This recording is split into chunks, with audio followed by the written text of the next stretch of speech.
ছোট মাছ সহজে পাওয়া যায় না বন্ধুরা। আগে গ্রামে গঞ্জে পাওয়া গেলে এখন গ্রামে গঞ্জেও পাওয়া যায় না। অনেক দিন পর পর মাঝে সাঝে দেখা যায়, দেখলে কিন্তু নিয়ে আসি। মরলা মাছ, আমাদের নোয়াখালীর ভাষায় কাচকি মাছ।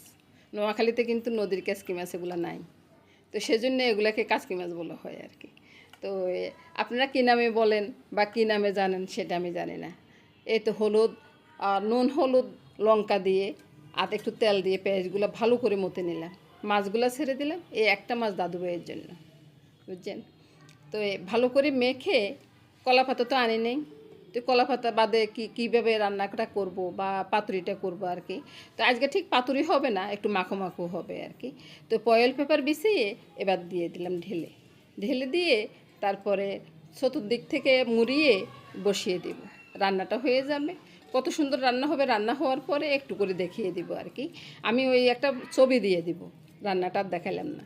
এভাবে মুড়িয়ে দিয়ে চুলাত বসিয়ে দিই, তারপরে কীরকম হয়েছে তা দেখিয়ে দিব আর কি। নমস্কার বন্ধুরা, শুভ দুপুর।